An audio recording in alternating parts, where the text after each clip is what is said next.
खानपुर नाम के गांव में कमलेश अपनी बेटी सीमा और बेटे पवन के साथ रहता था। वो लोग बहुत गरीब थे। कमलेश के पास सब्जी का एक ठेला था, पर किसी बीमारी के कारण वो बिस्तर से उठ नहीं पाता था, इसलिए उसका सब्जी का ठेला सीमा और पवन चलाते थे। चल पवन, ठेला लगाने का समय हो गया। हाँ दीदी, चलो। सीमा और पवन ठेला लगाकर बहुत सारी सब्जी बेचते हैं। लोग उनके अच्छे व्यवहार के चलते उनसे सब्जी खरीदते आते हैं। एक दिन, दीदी मुझे आज सब्जी नहीं अचार दे दो। क्यों, तुझे आज अचार खाने का मन क्यों कर रहा है? दीदी आम का सीजन आ गया है और मुझे आम का अचार बहुत पसंद है। फिर सीमा पवन को अचार दे देती है और पवन 4-5 रोटियां खा जाता है। मैं सोच रहा हूँ कि हम सब्जी की जगह अचार बेचें तो कैसा रहेगा? ये बात तो सही है, पर हम अचार बेचेंगे कहाँ? जैसे हम सब्जी का ठेला लगाते हैं वैसे ही अचार का भी ठेला लगा सकते हैं। हम वो ठेला बाजार में लगाएंगे। ठीक है, कल सारा सामान इकट्ठा करेंगे और अचार बनाएंगे। पर तू एक काम करना, पहले ठेला लगाने की जगह की बात कराना। पवन शाम में ही बाजार जाकर ठेला लगाने की जगह देखता है। वहाँ का मालिक उसे कहता है, बच्चे तुझे ठेला लगाना है तो मुझे महीने का 10 रुपए देना होगा। ठीक है, किराया देने में समय लगाया तो यहाँ से ठेला हटवा दूंगा। नहीं, समय नहीं लगाऊंगा, समय से किराया दे दूंगा। फिर पवन घर आ जाता है और सीमा को सब बताता है। फिर वो दोनों अचार बनाने की तैयारी में लग जाते हैं। वो पहले दिन 5 किलो आम का अचार बनाते हैं और ठेला लगाने की तैयारी करते हैं। 5 किलो का अचार तो बन गया है, बस अब ये बिक जाए। हौसला रखो दीदी, बिक जाएगा। हाँ चल, अब समय हो गया है ठेला लगाने का। फिर वो ठेला लगाने के लिए घर से निकलते हैं और अपनी जगह पर जाकर ठेला लगाते हैं। आसपास के सब लोग उन्हें देखते हैं। दीदी सब हमारे ठेले को देख रहे हैं, जल्दी से कोई लेने आ जाए बस। हाँ आएंगे आएंगे। हमारे ठेले का कुछ नाम नहीं है, हम इसका कुछ नाम रखते हैं। क्या नाम रखे? मैं तो सोच रहा था गरीब अचार वाली। हाँ ये सही है, गरीब तो हम है ही। वो ठेला का यही नाम रख देते हैं और ठेले के सामान एक बड़े से सफेद पेपर पर लिखकर लगा देते हैं। फिर धीरे धीरे लोग उनके ठेले पर आने लगते हैं। मुझे आम का अचार चाहिए, मुझे 1 किलो दे दो। हाँ हाँ अभी देते हैं, ये लीजिए, ये लो पैसे। ऐसे धीरे धीरे करके उनका सारा अचार बिक जाता है और उनकी अच्छी कमाई भी होती है। वो खुशी खुशी घर चले जाते हैं। ये देखिए पिताजी, हमने सारा अचार बेच दिया। हाँ पिताजी, और हमारी अच्छी कमाई भी हुई है। काफी रात हो गई है, अब हमें सो जाना चाहिए। कल सुबह फिर से अचार बनाना है। हाँ, अब हम सो जाते हैं। अगले दिन सुबह वो फिर अचार बनाकर बाजार पहुंच जाते हैं। उस दिन भी उनकी अच्छी कमाई होती है। ऐसे कर करके वो सभी सब्जियों के अचार बेचने लगते हैं और लोग उनके अचार का स्वाद पसंद करने लगते हैं। दीदी हमारी तो अच्छी कमाई हो रही है इस अचार से। हाँ पवन, बस हमें हौसला रखना होगा, हम एक दिन जरूर कामयाब होंगे। धीरे धीरे गरीब अचार वाली का अचार इतना छा जाता है कि लोग बाहर से आकर उनका अचार खाते हैं और पसंद भी करते हैं। धीरे धीरे उनका कारोबार बढ़ता जा रहा था। अब तो बाहर के लोग भी हमारा अचार खाते हैं। हाँ दीदी, हमारा अचार तो अब बाहर भी छा गया है। एक दिन सीमा की तबीयत खराब होने के कारण अचार का ठेला नहीं लगता, तो सारे लोग पूछ पूछ कर सीमा के घर पहुंच जाते हैं। बहुत सारे लोग उसके घर के पास इकट्ठा हो जाते हैं। देखो, हमारे घर के बाहर बहुत सारे लोग आए हैं। अरे, इतने सारे लोग! मैं बाहर जाकर पूछता हूँ। फिर पवन बाहर जाता है और बोलता है, अरे क्या हुआ आप सबको? आज ठेला नहीं लगा तो हम आपके घर चले आए अचार लेने, पर आज तो ज्यादा अचार नहीं है, थोड़ा सा ही होगा। अरे हम सब थोड़ा थोड़ा ही ले लेंगे, पर हमें अचार चाहिए। पवन घर में आ जाता है और फिर सीमा को सब बताता है। सीमा और पवन बचा हुआ अचार लाकर सबको थोड़ा थोड़ा बांटते हैं और सभी लोग खुश हो जाते हैं। दीदी, लोग तो हमारा घर भी जान गए हैं। हाँ पवन, क्यों ना हम अपने घर के पास ही दुकान खोल लें? हाँ, और हम उसमें आदमी रख लेंगे जो काम कर सके। इससे हम रोजगार भी दे पाएंगे। फिर पवन और सीमा एक दुकान बनाते हैं जिसमें लोग तरह तरह से अचार बनाते हैं और उनका अचार बहुत बिकता है।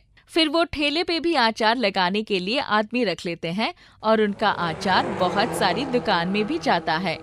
दीदी, अब हमें अपना घर भी ठीक करा देना चाहिए ताकि हम ज्यादा से ज्यादा अचार बना सकें। हाँ, कल से ही हम काम लगवा देंगे। फिर धीरे धीरे उनका घर भी बहुत बड़ा बन जाता है और उसमें अचार बेचने के बड़े बड़े किचन भी होते हैं। वो गरीब अचार वाली के नाम से एक फैक्ट्री भी खोलते हैं जिसमें वो अचार बनाते हैं और उनका अचार अब बाहर देशों में भी जाता है। बोला था ना, हम जरूर कामयाब होंगे। सब ऊपर वाले की देन है। हाँ दीदी। पवन और सीमा की जिंदगी बदल जाती है। वो कमलेश का भी अच्छी जगह इलाज कराते हैं जिससे उसकी हालत में धीरे धीरे सुधार आने लगती है। उनकी फैक्ट्री बहुत अच्छी चलती है जिसमें कम से कम 20 मजदूर काम करते हैं। धीरे धीरे उनका नाम देश विदेश तक फैल जाता है और बहुत दूर दूर से लोग उनका अचार खाने और उनसे मिलने आते हैं। दीदी, क्यों ना हम बाहर घूमने चले? हाँ जरूर। वो बाहर घूमने चले जाते हैं और सबको अपने अचार के बारे में बताते हैं और वहाँ के भी लोग उनसे अचार लेने के लिए राजी हो जाते हैं। ऐसे कर करके उनका कारोबार दिन ब दिन बढ़ता जाता है और उनका जीवन सुधर जाता है। उनके पिता कमलेश की भी तबीयत ठीक हो जाती है और वो भी चलने फिरने लगते हैं और काम करने लगते हैं। उनकी एक नहीं बल्कि 2-3 फैक्ट्री खुल जाती है जिसमें बहुत सारा अचार बनाया जाता है। कुछ दिन बाद सीमा की शादी हो जाती है और उसका पति भी उनके कारोबार में हाथ बांटता है और सब खुशी खुशी रहते हैं। बरसों पहले एक छोटे से गांव में एक जलेबी वाला रहता था। उसका नाम था मिट्ठू। मिट्ठू का पूरा परिवार स्वादिष्ट मिठाइयां और जलेबियां बनाते थे और उनकी जलेबियां पूरे गांव भर में बहुत मशहूर थी। मगर मिट्ठू काफी लालची था। वो किसी को भी ठगने का कोई मौका छोड़ता ही नहीं था। मिट्ठू की दुकान एक स्कूल के पास थी और बच्चे अक्सर उसकी दुकान से जलेबियां खरीदते थे। मगर मिट्ठू उन बच्चों को भी ठगने का कोई मौका छोड़ता ही नहीं था। उसी स्कूल में राधा नाम की एक गरीब लड़की पढ़ती थी। राधा बहुत ही गरीब थी और उसके पास कभी पैसे होते ही नहीं थे। मगर राधा के दोस्त उसको कभी कभी अपने पैसों से जलेबी खिलाया करते थे, खास तौर पर राजू जो जमींदार का बेटा था। राधा ने कहा, राजू, तुम मुझे अपनी जलेबियां क्यों दे रहे हो? तो राजू बोला, राधा, तुम मेरी दोस्त हो। टीचर कहती है कि बांटने से सुख मिलता है, तो तुम्हारे साथ जलेबी बांटकर मैं भी खुश हो रहा हूं। एक दिन बहुत तेज बारिश हो रही थी और स्कूल की छुट्टी थी। राधा अपने घर में बैठी काम कर रही थी और उसकी मां ने देखा कि घर में चावल खत्म हो गए हैं। तो राधा की मां ने कहा, बेटा, ये सिक्के लो और जाकर बाजार से थोड़े चावल लेकर आओ, मैं खाना बना लेती हूं। तो राधा ने कहा, ठीक है मां। ऐसा कहकर राधा बाजार की ओर निकल पड़ी। जैसे ही राधा अपने स्कूल से गुजरने लगी तो उसे पास के दुकान से गरम गरम जलेबी की महक आने लगी। राधा के मुंह में पानी आ गया। राधा ने मन ही मन में कहा, ओह, क्या स्वादिष्ट जलेबी है, काश मैं इसे खा पाती। चलो कोई बात नहीं, खा नहीं सकती तो कम से कम इसकी सुगंध तो महसूस कर सकती हूं। ऐसा सोचते हुए राधा थोड़ी देर वहीं खड़ी रह गई और जलेबी की खुशबू का मजा लेती गई। फिर कुछ देर बाद वो निराश होकर वहां से चलने लगी। तब मिट्ठू ने कहा, अरे ओ लड़की, कहां जा रही हो, मेरे पैसे बिना दिए? तब राधा ने कहा, पैसे? कैसे पैसे? मैंने तो आपकी दुकान से कुछ खरीदा ही नहीं। तो मिट्ठू ने कहा, और ये जो तुम इतनी देर से जलेबी की सुगंध ले रही थी, उसका पैसा कौन देगा? तो राधा ने कहा, सुगंध के पैसे? पर अंकल, मैंने तो जलेबी खाई ही नहीं, तो किस बात के पैसे? तो मिथुन बोला, अरे पागल लड़की, सुगंध भी मेरे दुकान की जलेबी की थी ना, तो वही पैसे मांग रहा हूं। तब राधा ने सोचते हुए कहा, पैसे अगर मैंने यहां दे दिए तो मेरे घर वालों को भूखा रहना पड़ेगा। काश मैं यहां रुकती ही नहीं। ऐसा सोचते हुए राधा रोने लगी। तब वहां से राजू अपने बड़े भाई पप्पू के साथ गुजर रहा था। पप्पू शहर में पढ़ाई करता था और बहुत ही होशियार था। जब राजू और पप्पू ने राधा को रोते हुए देखा तो वो रुक गए और राधा ने रोते रोते उन दोनों को सारी बात बता दी। पप्पू थोड़ी देर सोचता रहा और फिर पप्पू बोला, भाई जलेबी वाले, आपकी बात बिल्कुल सही है। सुगंध तो ली है तो पैसे तो देने होंगे। राधा हैरान होकर पप्पू को देखती रही। तो पप्पू ने कहा, चलो राधा, जिद मत करो, पैसे मुझे दे दो, मैं अंकल को दे देता हूं। राधा जोर जोर से रोने लगी और यह देखकर काफी भीड़ जमा हो गई। फिर राधा ने अपने पैसे पप्पू को दे दिए। पप्पू ने उन सिक्कों को अपनी मुट्ठी में रख लिया और उन्हें बजाने लगा। पप्पू ने कहा, अंकल, आपको सिक्कों की आवाज सुनाई दे रही है? तो मिट्ठू बोला, हाँ हाँ, दे तो रही है बेटा। तो पप्पू बोला, ठीक है अंकल, शुक्रिया। ऐसा कहकर पप्पू वहां से चल दिया। तो मिट्ठू ने चिल्लाते हुए कहा, अरे ओ, रुको रुको, पैसे तो देते जाओ। तो पप्पू ने कहा, काहे के पैसे अंकल? आपने पैसों की आवाज तो सुन ली ना, तो समझ लो आपके पैसे मिल गए। तो मिट्ठू बोला, ऐसे कैसे? तो पप्पू बोला, ठीक वैसे ही जैसे आप राधा से जलेबी की खुशबू के पैसे ले रहे थे। पप्पू की बात सुनकर भीड़ जोर जोर से हंसने लगी और मिट्ठू को कोसने लगी कि वो एक गरीब बच्ची को भी ठगने से पीछे नहीं हट रहा था। मिट्ठू को शर्मिंदा होना पड़ा और अपनी जान बचाने के लिए उसने बच्चों को मुफ्त में जलेबी दे दी। दूर किसी एक गांव में एक किसान अपने 2 बच्चों हिना और श्याम के साथ रहता था। एक दिन अचानक किसान बीमार हो गया। तब उसने अपने दोनों बच्चों को अपने पास बुलाया और बोला, बच्चों, हमने अपनी जिंदगी में सिर्फ 4 चीजें ही कमाई हैं और तो मेरे पास कुछ भी नहीं है जो तुम्हें दे सकूं। उन 4 चीजों में एक गुलाब का गमला, एक अंगूठी, एक आटे की चक्की और ये घर, जिसमें से हिना, मैं गुलाब का गमला और अंगूठी तुम्हें दूंगा, बाकी सब श्याम तुम रख लेना। किसान ने अपनी आखिरी सांस ली। श्याम ने हिना को गुलाबों का गमला और अंगूठी दे दी और बाकी सब अपने पास रख लिया। हिना गमला और अंगूठी लेकर अपने कमरे में चली जाती है। गमले को टेबल पर रखकर उससे अपनी मन की बातें करने लगती है। आज से मैं और तुम दोनों दोस्त हैं। अब हमारा तुम्हारे सिवा कोई नहीं है। बात करते करते अचानक उसका ध्यान गमले के सूखी मिट्टी पर जाता है और वो कहती है, तुम तो बहुत सूख गए हो। लगता है बहुत दिनों से तुम्हें किसी ने पानी तक नहीं दिया। रुको, मैं अभी पानी लेकर आती हूँ। वो बाहर तालाब पर पानी लेने के लिए जाती है। जब वहाँ पानी भर रही होती है तो वो अचानक सामने देखती है कि एक बहुत सुंदर बगीचा है। वो बगीचे को देखने के लिए वहाँ चली जाती है। लेकिन ये क्या, उस बगीचे में तो एक सुंदर महारानी बैठी थी। वो पेड़ के पीछे से उस महारानी को देख रही थी। तभी महारानी ने उसे झांकते हुए देख लिया और बोला, कौन है वहाँ? सामने आओ, डरो नहीं, मैं तुम्हें कुछ नहीं कहूंगी। हिना ने डरते हुए कहा, नहीं नहीं, मैंने कुछ भी गलती नहीं की। मैं तो यहाँ पानी भरने आई थी और सामने आपका सुंदर बगीचा देखा। मुझे माफ कर दीजिए।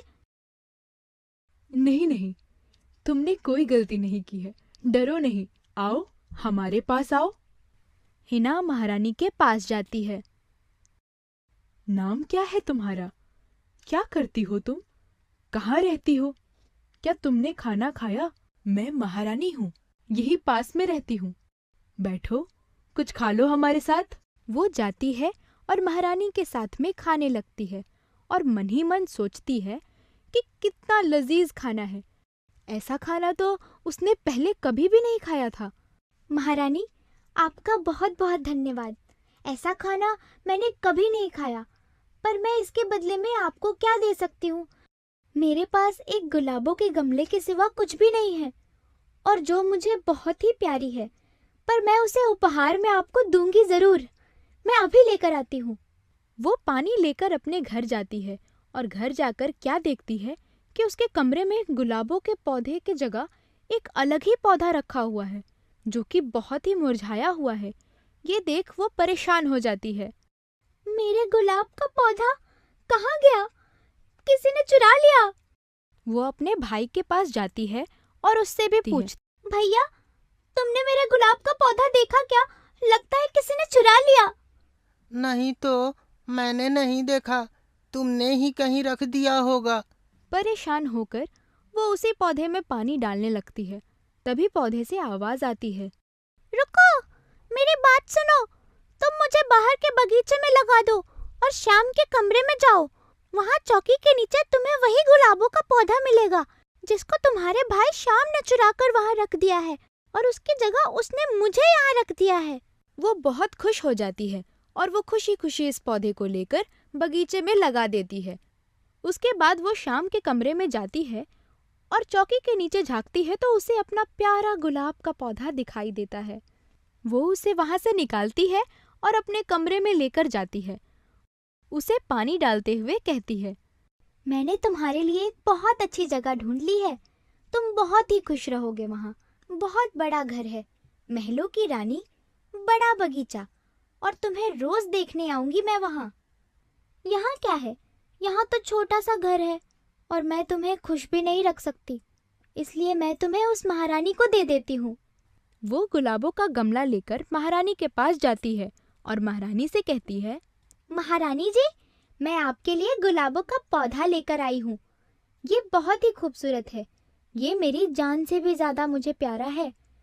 इसे मैं आपको भेंट करती हूँ। महारानी को गुलाब का पौधा देखकर कुछ बीती बातें याद आ जाती हैं। महारानी मन ही मन कहती है, अरे, ये तो वही गुलाब का पौधा है जो मैंने बहुत साल पहले उस किसान को दिया था, जब उस जादूगर ने मेरे बेटे को अपने जादू से गुलाब का पौधा बना दिया था। महारानी को उस जादूगर की कही बात याद आ जाती है। 15 साल बाद जब तुम इस गुलाब के पौधे को हाथ लगाओगी, तब ये एक सुंदर राजकुमार के रूप में बदल जाएगा। महारानी अचानक गुलाब के पौधे को हिना के हाथ से लेती है। तभी गुलाब का पौधा एक सुंदर राजकुमार के रूप में बदल जाता है। ये देख महारानी और हिना बहुत खुश हो जाते हैं। महारानी हिना से कहती है, हिना, मैं तो ये भूल ही गई थी कि इस बात को 15 साल हो चुके हैं। बहुत बहुत धन्यवाद तुमको, जो तुमने मेरे राजकुमार को वापस मेरे पास पहुंचा दिया। हिना जैसे ही घर जाने लगती है, राजकुमार पीछे से आवाज देता है, रुको हिना, तुम कहाँ जा रही हो? तुमने तो मेरी बहुत अच्छी देखभाल की है। तुम मेरी सबसे अच्छी दोस्त हो। मैं तुमसे शादी करना चाहता हूँ। राजकुमार की ये बात सुनकर हिना बहुत खुश हो जाती है और खुशी खुशी दोनों की शादी हो जाती है। प्रियंका और दीपा की माँ उनके बचपन में ही उन्हें छोड़कर चली गई थी। उनके पिता अशोक ने उनकी देखभाल के लिए दूसरी शादी कर ली, परंतु प्रीति दीपा और प्रियंका को बिल्कुल पसंद नहीं करती थी। वो किसी भी तरह से उनसे पीछा छुड़ाना चाहती थी। वो उनसे काम भी कराती और अशोक के सामने प्यार भी जताती थी। प्रियंका, ओ प्रियंका, अरे कहाँ मर गई? आई मम्मी। मैं तेरी मम्मी नहीं हूँ। पर पापा ने तो आपसे शादी की है और मेरी मम्मी तो हमें छोड़कर चली गई। पापा आपको ही हमारी मम्मी बना कर लाए हैं। मैंने तेरे बाप से शादी करी है। तुम दोनों तो मुझे मुफ्त में मिल गई हो। मम्मी, मुझे भूख लगी है। पूरे दिन बस खाना ही खाना रह जाता है तुम दोनों को, और काम ही क्या है?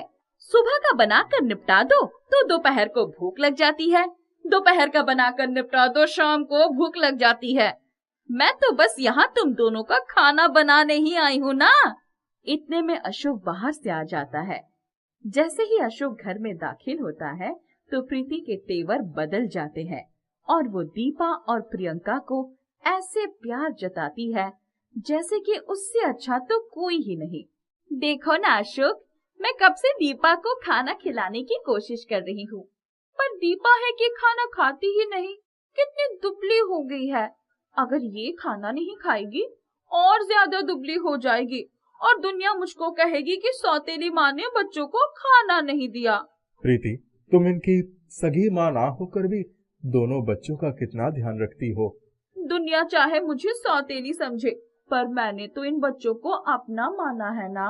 दीपा, प्रियंका, देखो ये तुमसे कितना प्यार करती है। इतना कहकर अशोक वहाँ से चला जाता है और प्रीति फिर से दोनों के लिए क्रूर हो जाती है। एक दिन की बात है, प्रीति सोच लेती है कि इन दोनों बच्चों से पीछा छुड़ाकर रहेगी। अशोक, पास के गांव में मेला लगा है, मेरा बहुत मन है कि मैं इन दोनों बच्चों को घुमा लाऊं। पूरे दिन घर में रहती हैं दोनों, थोड़ा बाहर निकलेगी तो दोनों का मन बहल जाएगा। हाँ, क्यों नहीं। और ये लो कुछ पैसे, दोनों को कुछ खिला देना, और ऐसा मत करना कि उन दोनों के चक्कर में तुम भूखी रह जाओ। तुम भी कुछ खा लेना। जाओ और तीनों मजे करो मेले में। प्रीति दोनों लड़कियों को लेकर मेले में चली जाती है और वहाँ दोनों को छोड़ आती है। वापस आकर अशोक को बताती है कि वो खो गई। अशोक को ये सुनकर बहुत दुख होता है। दीदी, मुझे बहुत तेज की भूख लगी है। माँ कहाँ चली गई? जाने कहाँ चली गई माँ? हम इस मेले में खो चुके हैं। यहाँ तो हम किसी को जानते भी नहीं हैं। अब हम क्या करें? दीदी, हमें तो अपने घर का रास्ता भी नहीं पता। तू चिंता मत कर, हम कुछ ना कुछ कर लेंगे। मेले में प्रियंका दीपा ऐसे ही भूखी प्यासी घूम रही थी। तभी उनकी नजर एक 100 रुपए के नोट पर पड़ती है। वो उस नोट को लेकर कुछ खाने के लिए ले लेती है, फिर भी कुछ पैसे बच गए। तभी मेले में एक दुकान पर एक खेल की दुकान दिखी। दीदी, मुझे ये वाला खेल खेलना है और वो खिलौना चाहिए। रुक दीपा, अभी मैं वो खिलौना तुझे दिलाती हूँ। प्रियंका खिलौने की दुकान पर रिंग डालती जाती है और खिलौने जीतती चली जाती है। ये देख दीपा खुश हो जाती है।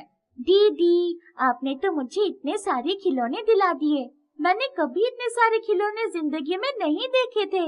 जब तक मैं हूँ तब तक तुझे चिंता की कोई जरूरत नहीं है। पर अब हम क्या करें? मेरी ये समझ में नहीं आ रहा। घर का रास्ता हम जानते नहीं हैं और जो पैसे थे वो भी खर्च हो गए हैं, थक भी गए हैं। दीदी, वो पार्क है ना, वहाँ पर बैठते हैं। वहीं पर बैठकर सोचते हैं कि क्या करना है। चल वहीं पर बैठते हैं, यहाँ तो बहुत भीड़ है।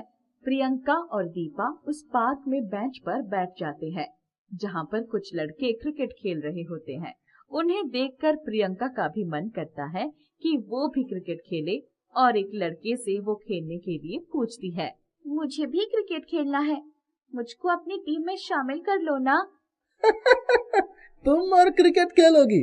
कभी किसी लड़की को क्रिकेट खेलते हुए देखा है क्या? क्रिकेट खेलना तो लड़कों का काम होता है, तुम जैसी लड़कियों का नहीं है। और तुम्हें तो हम जानते भी नहीं है। छी, इतनी गंदी लग रही हो। एक बॉल करा दो ना बस। अरे चलो चलो, जाओ यहाँ से। लड़के क्रिकेट खेलते रहते हैं। प्रियंका और दीपा पास में बैठी रहती है। क्रिकेट खेलते खेलते ही उन लड़कों की एक बार गेंद बेंच के नीचे आ जाती है, तो लड़कों को गेंद मांगने पर प्रियंका बॉल फेंक कर देती है। बॉल सड़क पर एक आती हुई गाड़ी के शीशे से टकरा जाती है। अरे ये क्या? बॉल इतनी तेज फेंकने की क्या जरूरत थी? ज्यादा ही गुस्सा आ रहा है क्या तुझे मुझ पर? क्रिकेट नहीं खेलने दिया तो बॉल ही फेंक दी। मैंने तो धीरे फेंकी थी, अब वो सड़क के दूसरे छोर पर जाकर गिरी है, तो इसमें मेरी क्या गलती है? तभी वहाँ पर गाड़ी का मालिक हाथ में बॉल लेकर आता है। सारे लड़के डर जाते हैं। वो आदमी उन लड़कों से पूछता है, ये गेंद किसकी है? सर, ये गेंद हमारी है। किसने फेंकी थी ये गेंद? सारे बच्चे चुप हो जाते हैं और डर के मारे कुछ भी नहीं बताते। उस आदमी के बार बार पूछने पर लड़कों की टोली में से एक लड़का प्रियंका की तरफ इशारा करता है और सब लड़के वहाँ से डर के मारे भाग जाते हैं। ये गेंद तुमने फेंकी थी बेटी? हाँ। जरा फिर से फेंक कर दिखाना। क्या हुआ साहब, हम तो गरीब हैं, वैसे ही हम अपना घर भूल चुके हैं। हमारी माँ हमें छोड़कर न जाने कहाँ चली गई। मैंने तो गेंद उन लड़कों को दी थी, पता नहीं वो सड़क के दूसरी छोर पर कैसे पहुँच गई। माफ कर दो ना साहब। मैं तुम्हें डांट नहीं रहा, बस जो बॉल तुमने अभी फेंकी थी एक बार फिर से फेंक कर दिखाओ। प्रियंका आदमी के कहने पर फिर से वो गेंद फेंकती है और बहुत ही दूर जाकर गेंद गिरती है। आदमी उसके गेंद फेंकने के तरीके से बहुत प्रभावित और खुश होता है। तुम दोनों बहनें हो? हाँ साहब, ये मेरी छोटी बहन दीपा है। हमारी माँ तो हमें बचपन में ही छोड़कर चली गई। हमारी पापा ने दूसरी शादी कर ली, पर हमारी दूसरी माँ हमें पसंद नहीं करती।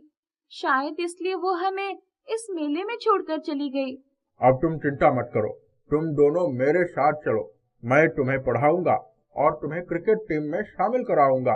देखना, तुम एक दिन बहुत अच्छी क्रिकेटर साबित होगी। धीरे धीरे समय व्यतीत होता है।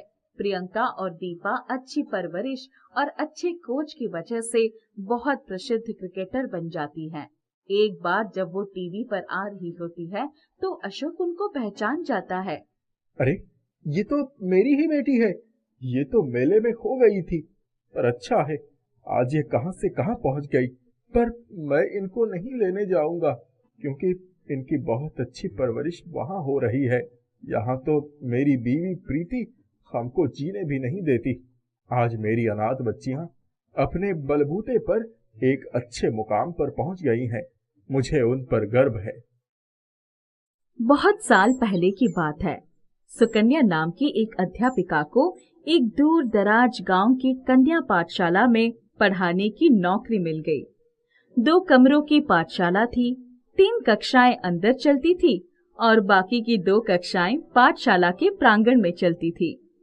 सुकन्या की कक्षा में कुल 5 लड़कियां पढ़ती थी। पहले ही दिन इतने कम छात्राओं को देखकर उन्हें आश्चर्य हुआ। बेटी सुनो, तुम्हारा नाम क्या है? मेरा नाम राधा है। राधा, ये बताओ इस कक्षा में कुल कितनी छात्राएं पढ़ती हैं? पहले कुल 6 छात्राएं थी, अब तो 5 ही रह गई। फुलवा पढ़ाई छोड़कर चली गई है। फुलवा कहाँ चली गई? जी अपने ससुराल चली गई है। उसका विवाह हो गया। सुकन्या को बड़ा आश्चर्य हुआ। फुलवा की उम्र क्या थी? 10 साल की रही होगी।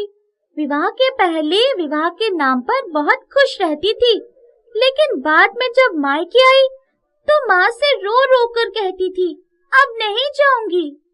कुछ देर के बाद जब मध्याह्न की छुट्टी हुई, तब सभी छात्राएं बुलाए जाने पर अध्यापिका सुकन्या के पास आ गई। सभी छात्राओं के शरीर पर फटे पुराने कपड़े उनकी गरीबी की दास्तान सुना रहे थे।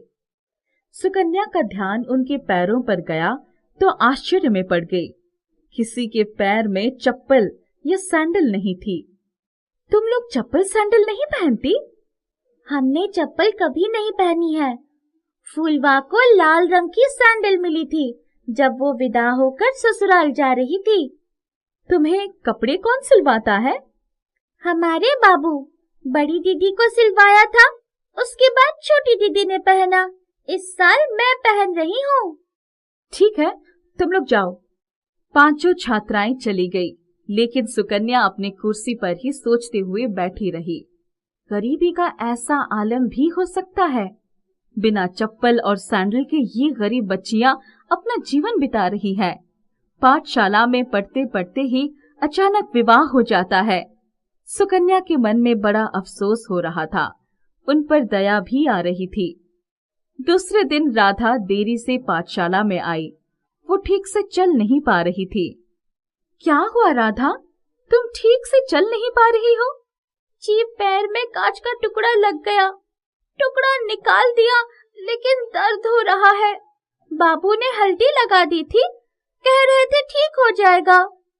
तुम्हें घर पर आराम करना चाहिए था। अगर तुम्हारे पैरों में चप्पल होती तो ये खतरा न होता। घर पर आराम नहीं मिलता, माँ की मार मिलती है। जब तक पाठशाला में रहूंगी उनके द्वारा मार खाने से बची रहूंगी। बहन जी, चप्पल हमारे घर में कोई नहीं पहनता। माँ क्यों मारती है? वो इसकी सौतेली माँ है, बहुत मारती है। कितना दर्द, गरीबी और क्या क्या सह रहे हैं ये बच्चे। भगवान ही इनका उद्धार करे। पाठशाला से छूटने के बाद सुकन्या उन बच्चियों के बारे में ही सोचती चली जा रही थी। उसे रास्ते में एक 3 एकड़ में फैला हुआ बाग दिखाई पड़ा। उसमें बहुत सारे वृक्ष और फूलों के पौधे लगे हुए थे। सुकन्या ने एक लड़की से उस बाग के बारे में पूछा। बेटी, यहाँ आओ, ये बाग किसका है? ये कन्या पाठशाला का बाग है। सुकन्या ने ये बात सुने तो वो बाग के अंदर चली गई। बाग उसे बहुत अच्छी लगी। इतनी अच्छी बाग है, यदि इसका रख रखाव ठीक से हो तो पाठशाला को अच्छी आय मिल सकती है। छात्राओं को भी इसका लाभ मिल सकता है। अरे, ये पौधे तो कमजोर है, इसे सहारे की जरूरत है। सुकन्या ने उस पौधों को सहारा देने के लिए एक रस्सी से उसे बांधकर उस रस्सी का दूसरा सिरा एक मोटे पेड़ से बांध दिया। वो पौधा सीधा हो गया। सुकन्या ने पूरे बाग का मुआयना किया और भविष्य की योजना उनके मन में आ गई। दूसरे दिन सुकन्या ने पाठशाला में उस बाग के पुनरुद्धार की योजना के बारे में चर्चा की। सुकन्या, देखो, ये पाठशाला बच्चों के पढ़ाई के लिए बनाई गई है। हमें इनकी पढ़ाई से ही संबंध रखना चाहिए। बच्चों से बागवानी कराना ठीक नहीं। हम 1-2 पीरियड श्रमदान के लिए रख सकते हैं। बच्चों की कार्य क्षमता भी बढ़ेगी, उन्हें सामुदायिक जीवन का ज्ञान होगा। मैं तो उनके अच्छे भविष्य के बारे में सोच रही हूँ। सुकन्या का कहना ठीक है, हमें ऐसे सुधार के कार्य करने चाहिए। बच्चों का मनोबल बढ़ेगा और हमारी पाठशाला का भी नाम होगा। शिक्षिका शशिकला ने सर झुका लिया। कुछ समय के बाद उसने छात्राओं को भड़काना शुरू किया, लेकिन कोई भी छात्रा उनकी बात से सहमत नहीं हुई। वे सब सुकन्या को अपना आदर्श मानती थी। सुकन्या छात्राओं को लेकर समय निकालकर उस बाग का रखरखाव करने लगी। साफ सफाई के साथ साथ सिंचाई भी होने लगी। कुछ दिनों के बाद राधा का ध्यान उस सहारा पाए हुए पौधे की तरफ गया, जो बड़ा पेड़ बन गया था। अरे, ये पौधा कुछ दिनों पहले गिर रहा था। मैंने इसे सहारा दिया और अब ये बड़ा पेड़ बन गया है। वो देखो, दूसरे पेड़ों में अच्छे फल भी आ गए हैं, फूल भी खिल रहा है। अरे वाह, वो देखो, पेड़ में सैंडल लटक रहे हैं, बहुत सुंदर है। हाँ, ये तो सचमुच बहुत प्यारे सैंडल है। इतने में पेड़ से आवाज आई। आपने मुझे आधार दिया, इसीलिए मैंने आपकी छात्राओं के लिए आवश्यक सैंडल का इंतजाम किया है। मैं आपके विचार जानता हूँ, इन सब से कहिए। सुकन्या ने छात्राओं को इशारा किया और उन सब ने अपने लिए सैंडल पेड़ से ले लिया। राधा ने भी अपने पैरों में सैंडल पहन ली। मेरे पैर का घाव अभी ठीक नहीं हुआ है, क्या मैं सैंडल को पहनकर चल पाऊंगी? आप इसे पहनकर कदम तो आगे बढ़ाइए, इसके बाद इसका कमाल देखिए। राधा ने सैंडल पहनकर जैसे ही कदम आगे बढ़ाया, उसका जख्म का दर्द गायब हो गया। वो बड़ी खुशी खुशी चलने लगी। ये तो कमाल हो गया। ये तो वाकई कमाल है। ऊपर वाले ने हमारी सुन ली, हमें ये जादुई पेड़ मिल गया। इस बाग के सारे फल और फूल आप लोगों के लिए है। आप बाजार में इन्हें बेचकर अच्छे पैसे कमा सकती हैं। उस पैसों से छात्राओं के जीवन में सुधार आ सकता है। सुकन्या और सभी छात्राएं ये सुनकर बहुत प्रसन्न हो गए। अब किसी भी छात्रा का पैर सूना नहीं रह गया। सबके पैरों में सुंदर सैंडल चमक रहे थे। सुकन्या ने सभी छात्राओं के साथ मिलकर बाग की काया पलट कर दी। बहुत सारे फल फूलों का अच्छा व्यापार शुरू हो गया। बहुत सारे धन की आय होने लगी। छात्राओं के लिए अच्छे अच्छे कपड़े, किताबें और कॉपियां खरीदी गई। छात्राओं को अच्छा खाना, अच्छा कपड़ा, अच्छी सुविधा और शिक्षा मिलने लगी। कन्या पाठशाला एक आदर्श पाठशाला बन गया। मीनू बहुत नाज नखरों से पली बड़ी थी। दिखने में बहुत खूबसूरत थी। खूबसूरत नए नक्श और सबसे खूबसूरत थी उसकी मीठी बोली। एक दिन उसकी, हमें मीनू की शादी के लिए वर तलाश कर देनी चाहिए। अब तो उसकी पढ़ाई भी पूरी हो गई है। उसके साथ की सभी लड़कियों की गृहस्थी भी बस गई है। हाँ, मैंने भी 2-3 जगह बात चलाई है, तुम भी देखती रहो। मीनू तभी माँ के पास आकर, माँ, मुझे माधव से शादी करनी है। कौन माधव? वही जो मोटरसाइकिल से घूमता है? हाँ माँ, वो बहुत अच्छा है, मुझे बहुत पसंद है। वो बैंक में काम करता है। उसकी माँ भी बहुत अच्छी है, मैं उनसे मिल चुकी हूँ। कब से जानती हो उसे? वो मेरे साथ कॉलेज में पढ़ता था, अब उसकी पक्की नौकरी भी है। मैं तुम्हें बताने वाली ही थी। चलो शाम को उनके घर चलने हैं, उसकी माँ से मिलना होगा। शाम को वो लोग माधव के घर गए। माधव की माँ ने उनकी खूब आवभगत की। वापस आने पर, मीनू, तुम उतने छोटे से घर में कैसे रह पाओगी? वो लोग बहुत गरीब हैं, जो है सो लड़का ही है। पापा, मैं भी तो नौकरी कर सकती हूँ, लेकिन शादी मैं माधव से ही करूँगी। मीनू की जिद के आगे माता पिता की एक न चली। दोनों की शादी हो गई। मीनू ससुराल आ गई। कुछ दिनों तक तो सब ठीक रहा, पर अब उसको पैसे का अभाव खलने लगा।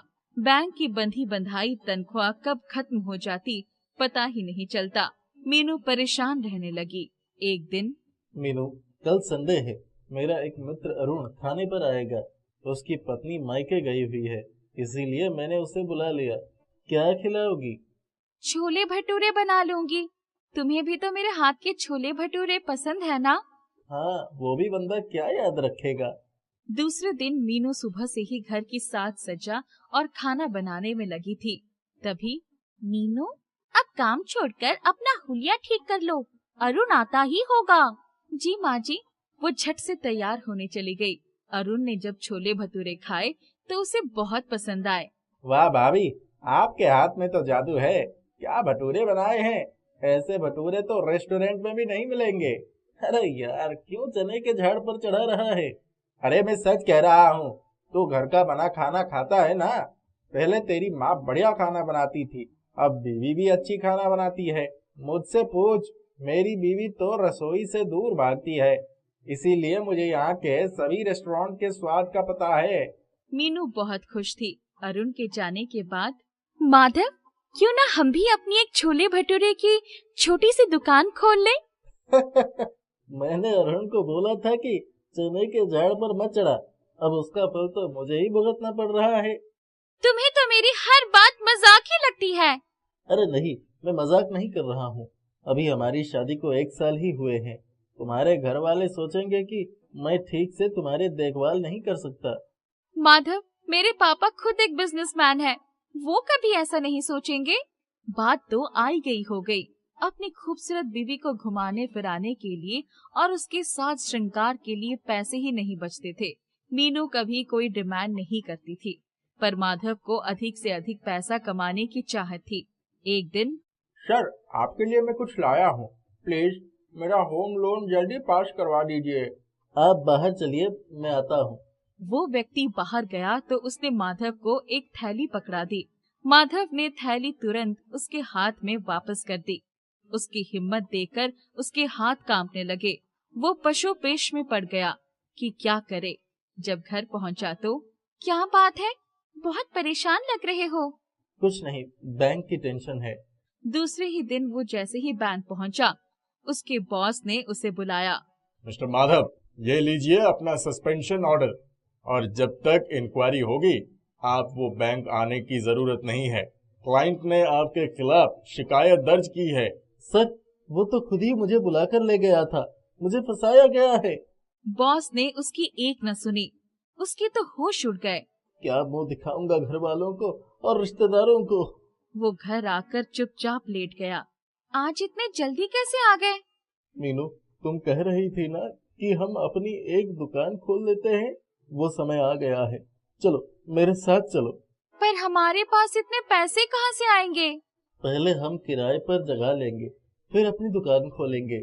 मैं तुम्हें कब से कह रही थी, पहले चलकर मम्मी पापा से बात कर ले। नहीं, उसकी जरूरत नहीं है। दोनों ने किराए की जगह पक्की कर ली। कुछ ही दिनों में उन्होंने अपना एक छोटी सी दुकान खोल लिया। मीनू तो छोले भटूरे बनाने में पहले से ही बहुत एक्सपर्ट थी। माँ भी उसके साथ पूरा समय देती। उनकी दुकान अच्छी चल निकली। उनकी खूब कमाई होने लगी। धीरे धीरे 1 साल हो गए। एक दिन, आज मेरी तबीयत कुछ ठीक नहीं है, चक्कर आ रहे हैं। चलो डॉक्टर के पास चलते हैं। मुबारक हो, आप माँ बनने वाली हैं। मीनू, अब दुकान का काम कैसे होगा? अरे अभी कौन सा बच्चा पैदा हो जाएगा? अभी उसके आने में 7-8 महीने का समय है। तब तक हम खाना बनाने के लिए कारीगर रख लेते हैं। मैं अपनी देखरेख में उनसे छोले भटूरे बनवाऊंगी। हाँ, ये ठीक रहेगा। उन्होंने 2 कारीगर भी रख लिया। उनके छोले भटूरे की चर्चा हर जगह होने लगी। एक दिन इस दुकान का मालिक, भाई आप लोग तो अच्छा खासा पैसा कमा रहे हैं, किराया दुगना कर दीजिए। अरे भाई, इतनी कमाई नहीं होती, इतना किराया कहाँ से दे पाएंगे हम। आप लोग ये जगह छोड़ दीजिए। माधव और मीनू बहुत परेशान हो गए। माधव, तुम चिंता मत करो, हम जहाँ भी दुकान खोलेंगे वहीं चल निकलेगी। तुम मेरे गहने गिरवी रखकर अपनी खुद की दुकान के लिए जगह देख लो। नहीं नहीं मीनू, तुम्हारे माता पिता को पता चलेगा तो उनकी नजरों से मैं गिर जाऊंगा।